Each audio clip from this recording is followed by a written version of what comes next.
Welcome to episode 77 of Random Thoughts. So I thought today we could talk about strength standards for strength and conditioning coaches. Yeah, because you got to be able to do it to teach it. Can't be a plumber with a leaky tap. No, exactly.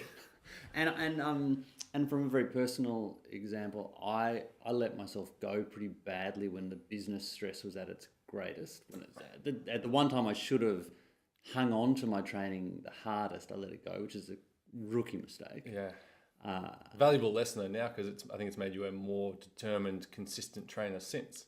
Yeah, I think falling off the wagon that badly was really, really good for me long term. Do you want to talk about your falling off the wagon a little bit before we get into it? Okay. Because that's the impetus for this show, really. Is and I've done the same bit when I was sort of vlogging. I sort of spent more time making videos than actually doing the training that I was talking about in the videos.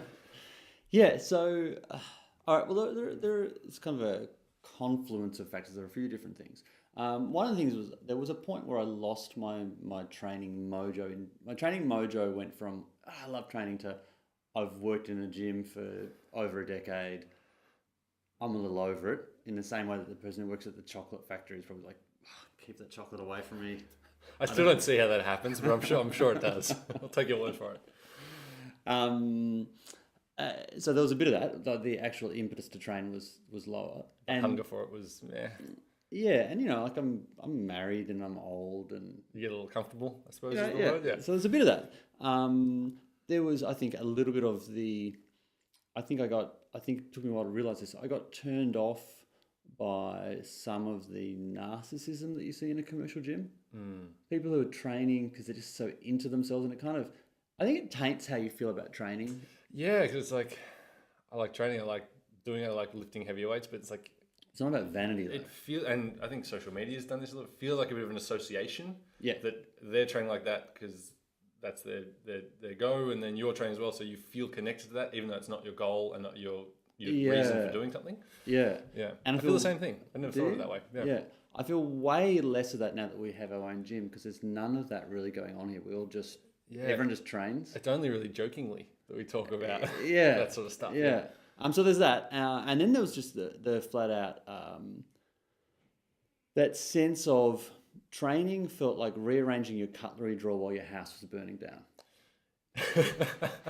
Yeah, just putting the socks in the room, the forks where they belong.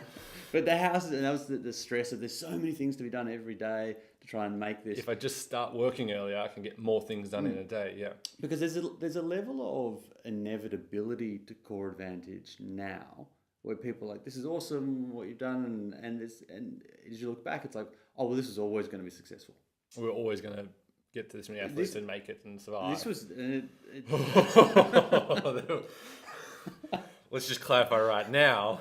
That was never a done thing. That was never a sure thing. It was, and it feels, it's hard to empathise. It's hard to cast your mind back to that. But I feel in my belly that those ill feelings that when Tommy would report things to us and our stomachs would drop. Yeah, and that feeling of driving to work every day and feeling like I would feel like I was going to vomit as I can. I would pull into the car park and I was like, I think I'm actually going to vomit from the Yeah. So just for those listening home, don't do this unless you really, really, really need to. Like it's got to be like a life or death need. But anyway, so all of that meant that I didn't feel like I had the time. I didn't have the sort of headspace for training, and it wasn't really until. And it becomes a self-fulfilling thing. Well, yeah. Talk about that. You miss a week of training, so then you forget and it's the same with sleep deprivation, caffeine addiction, all these things. It doesn't all of a sudden hit you, all of a sudden bang, you're addicted to caffeine, or bang, you've forgotten what it's like to feel good from exercise.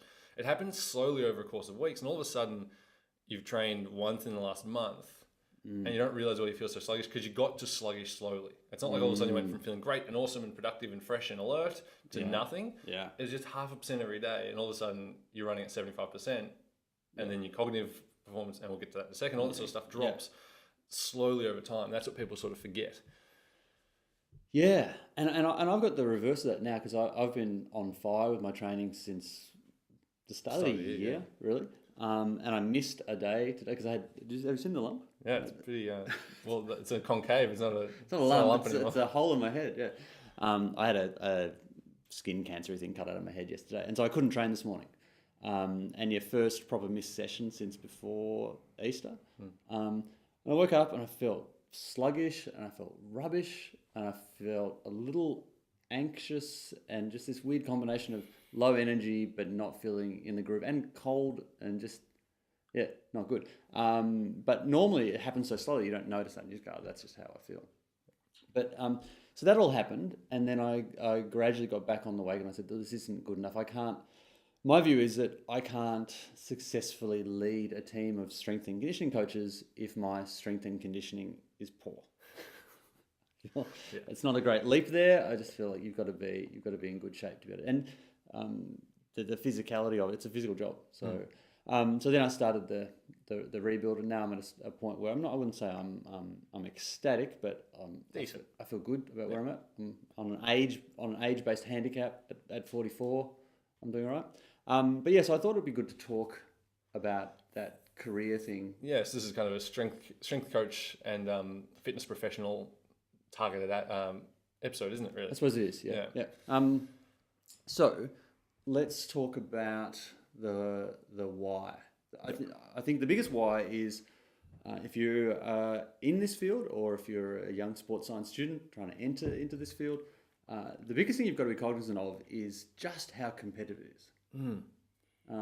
What is it? Approximately 5,000 graduates or something? I don't remember the numbers, but the number of graduates coming out of sports science degrees across Australia and more unis are opening up courses and they're taking more students and it's becoming easier to get into the courses. But on the outside of that, if you want a full-time job in strength and conditioning, athletic development, at a footy club, at a soccer club, whatever it might be. Sports academy, private company like this, there's just not that many spots going. No, because the thing that people, and we'll talk about this in the internship, and you talk about the numbers, and they kind of go, "Oh yeah, well, so how many people are graduating from your uni this year?" And they go, 150, 200, whatever it might be. And then, okay, how many unis are there in Australia doing that? And they go, okay, there's 10 or whatever there is. And then the big thing though is you talk about how many jobs there are, and they say, oh, well, there's maybe 300 jobs across Australia. But the thing that the people don't get is the 300 jobs. No, they don't. Those people don't all quit at the end of that year and it's empty positions. There aren't 300 fresh jobs. Yeah. Like there might be 5 or 6 or maybe 10 on a bad year. Yeah, like someone gets a department gets cleaned out, or someone goes to, and also the thing is, if a department gets cleaned out, right, those 6 highly credentialed, highly experienced people are now on the market. And so they're now applying for those other. It's all they go, jobs. I've been cleaned out. I'll go become an accountant. I'll retire and sail off into the sunset. Exactly. Yeah. So you're not only competing with people in your year level when you graduate. It's kind of like people who make. It's like when you make a junior national squad, it doesn't automatically guarantee a national spot in the senior team. Because once you get to open, there's now 20 years worth of athletes applying for that job. It's literally 20 times harder to make a national team than it is to make a junior national team. Because it's restricted by age. Yeah. You're only competing against the best kids who were born in 1993 and 1994. Exactly. And so it's the same with jobs, and especially in this field. So you get to the end of your degree, it's not like, I'm going for the same jobs as all the people who graduate the same year as me, and the ones ahead of you, and the ones ahead of them, and then the people who got cleaned out of a department, and then the people who pivoted and moved to a new city. Like, there are so many people going for so little jobs. So super competitive. So I think that's the underpinning for the whole thing. And so within that competitive field, if you want to be great, if you want to thrive, you have to address the baseline requirements. Yeah, you've got to be fundamentally functional, fundamentally sound. Yeah. So number one, you've got to be able to demonstrate.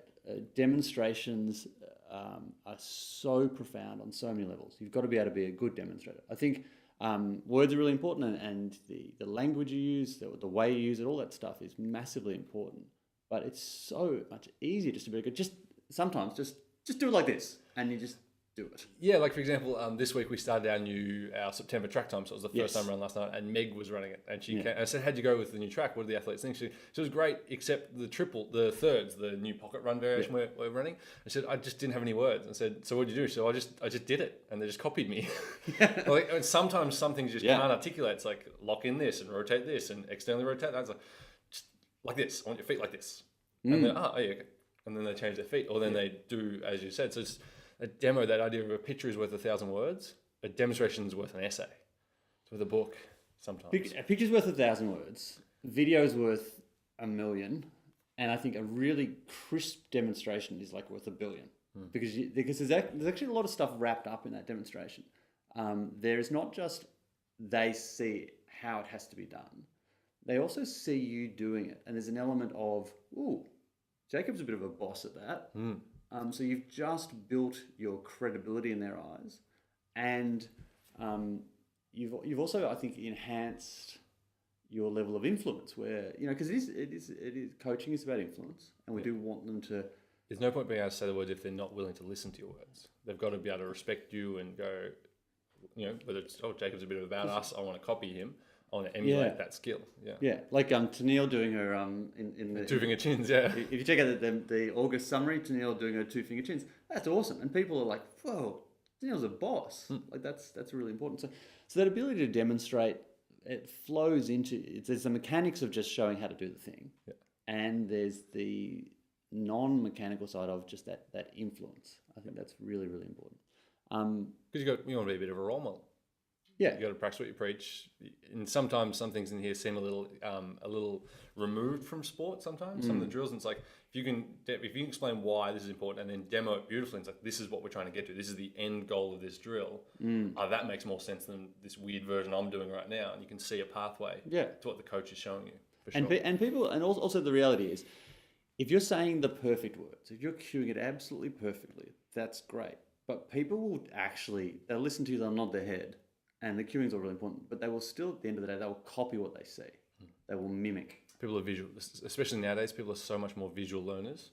I think they are way more visual learners now, but I actually think people have just always mimicked. Yep. You just see a person doing a thing, and you watch it, you analyze it, and you just copy that. So I think it's gotten more, but it was always pretty high anyway. Yeah. So the ability to demonstrate, the ability to influence, and be a role model, Yep. And practice what you preach. Yeah, and then I think an often underappreciated thing is your own physical safety and the safety of those around you. So massive. I've worked in gyms since 1999, and I've seen 1,000,000 different ways things can go sideways with equipment failing, people failing. I had to rescue a guy that collapsed under 100. He was squatting 160 kilos and had a bit of a, sometimes people will have a concentration lapse. And just sort of buckle a bit, yeah. Yeah, and I had to suddenly jump in and pick up the weight and rack it. And I wasn't in great shape at that time. I hurt my back a little bit, and I actually missed a couple of days' work. But if I hadn't been doing anything, that could have been career ending for me. If you'd have been seriously out of condition as opposed to a little off perfect, that could have been quite a problem. Yeah. And the big thing, so there's your own safety, and that's really important because you've got to keep your body healthy to be able to demonstrate. Which is one of the reasons you get treatment so often. Yeah. In order to stay in, because your body is very much your tool. Yeah, like this is my tool, and this is what I need to be able to do my work. So I get a treatment once a week. I get a bit of physio, just to keep things sort of ticking over. And then the safety, you want to know that if there's a situation where you need to jump in and grab a weight to save a kid from being hurt. We've done, touch wood, we've taken a very systematic and obsessive approach around making our gym the safest possible gym a gym can be, with the way we space out our equipment, the way we instruct our athletes, the way we put the no-go zones where people could potentially hurt themselves. But even so, it's still a place where something could go wrong. And if you're strong and agile, you're more likely to be able to jump in and actually, rescue a little bit. For sure. So there's that. And then there's, I think, this is not a strength, and so all those sort of standard, like if you're trying to get into the fire department, you don't just rock up and say, "Hi, I'd like to be a fireman." Hi, where's my helmet? Police department, same thing. Their standards are, I think, military. The police standards are a bit lower, I think. I think the fireys are the highest standards. I have no idea. I'm pretty sure. But I remember Kristen Veal talking about how it was reasonably hard, because she was a firey for a while. Oh, right. And she mentioned something about how it was reasonably tough, and like she's a machine. Yeah, It's like, she's as tough as tough. yeah, and back in the day, at Bodyworld, there were a couple of people going for fiery training, and that was quite intense. But yeah, so there's the basic standards that you've got to be able to achieve. What do you think the basic standards are? Okay. Chin-ups? Well, let's start with movement. So you have to be able to run, like you have to be able to sprint, cut, jump, and land. Yep. If you can't do those things, you can't demonstrate those things, you can't coach those things. I mean, you could. The thing is, I think a good sort of rough baseline for that is if your mate asks you to come play a domestic game of indoor soccer, netball, basketball, cricket, something like that, you could go in there, whether you played the sport or not, and you could move around and not hurt yourself. yeah, I think is a basic standard. you've just got basic movement competency. Hey man, we need a feeling for tonight. Can you play? Yeah. I don't know how. It doesn't matter. Just catch. As long as you can get up and down the court and move the field confidently or the field or whatever Yeah. it is, I think that's kind of a rough standard of what that would mean. Yeah, so just you can do your basics quite well. It doesn't have to be amazing, but you have to have a level of athleticism. You have to be athletic. So there's the movement component. I'm not sure how you test that other than, can you actually... Qualitative, really? Yeah, but if you can't do... If you're tired after doing one 20-metre sprint, or if you're worried you're going to tear your quad on your third 20-metre sprint... You're in a bit of trouble. Yeah, exactly. Yeah. So Strength-wise? Strength-wise, well, I think... I can't speak for other high-performance centres, but I think at Core Advantage, you need to be stronger than a 13-year-old girl. If you are weaker... Which 13-year-old girl? Because, we've got some girls that are really, really strong. Yeah. And I feel like, not stronger, at least as strong as our 13-year-old girls. Because if you aren't, there's a credibility problem. Yeah, if you're a 22-year-old male who's done a sports science degree and you come to this facility and it's like, oh, hi, I'm such and such, nice to meet you. And then, oh, what are you about to do? Oh, my push-ups. Okay. 25 reps later, they've finished their set. Some of our girls are off the chart. Yeah, so our best 13-year-old records, or roughly 13, 14-year-old girl records, would be 3 full Nordics in a row. Yep. 25 push-ups. When you say full Nordics, you mean... I mean out, touch the nose, and come back up. Yeah. Yep. I reckon we need to change the name on that as well. We'll come to that for another time. Yeah. So a return Nordic, three return Nordics, 25 push-ups, 70 kilos for 8 reps on a squat, 65 on a core lift. At a body weight of a body weight of 50. 45, 50. And like, it's not like, let's just, here's 70 kilos, go, 13-year-old child. She's been working on that for 3 or 4 years. And just built really her way slowly. up. Yeah. She can also do, same athlete, she can do chin-ups with 5 kilos of extra weight for 6 reps. Again, at a body weight of about 50. And so, we actually have to, that's exceptional. We have to work our way back a little bit. So I would say if you're a male coach, you need, I think body weight's the best way to think about it. If you're a male coach and you can't do 20 good push-ups, I feel like that's questionable. That you are maybe a plumber with leaky tap. If for a female coach, I think somewhere between 5 and 10 real push-ups. I think 5 is like a pass and 10 is 10 is competent. Yeah. And then chins, I think you've got to be able to do. It's got to be chins plural. Yeah. One ugly one, nah. Yeah. So what do you think if you're a guy? 5. 5. 5 to 10. 10's outstanding. 5's a pass. I think for chins for guys. Yeah. And for girls, probably. How many can you do? I've been doing a lot more low rep stuff recently. Okay. I'm just playing around. Topic for another time. But it could probably give you 10. Yeah. 10 if there's some athletes talking some crap and I had to step up to the plate. Okay. I've got multiple sets of 8 for sure, no doubt. I'm living at 8. 8's where I'm at the moment. I'm always doing 8s. Yeah. But yeah. And then, if you can just get 2, if you're a female coach, I think 2 is... and 5's badass. I mean, more is great. But 5 is to Neil level badass for sure. Yeah. And then the ability to squat. I'm not attached to people being able to squat a big weight at all. Or core lift a big weight. Some strength coaches are like, you can't strength coach unless you squat 3 plates. I'm like, I don't think that's you can't cope with the idea that someone who isn't a power lifter being a strength coach. Yeah. Like, someone can squat 40 to 60 kilos. If you're squatting less than 40 kilos, I think you're actually just not You're trying. That's punk level. For a strength coach, yeah. So is one end we've got badass and the other end is punk? Yeah, punk is you actually can't squat full stop. And so to define what you feel about punk is you say you want to be a strength coach, but you don't even train or try to be good, or you start at the last minute. I'm really interested in athletic development. I did my sports science degree. It was great, and I really want to help athletes. And it's like, all right, show us a squat. Oh, well, I'm not trying. I haven't been training the last few months because blah blah blah. It's like, well, yeah, what the hell? That's terrible. Definitely it's punk level. Yeah. So I think 40 is your pass, and then if you're serious about it, you should be at least moving body weight. Yeah. Okay.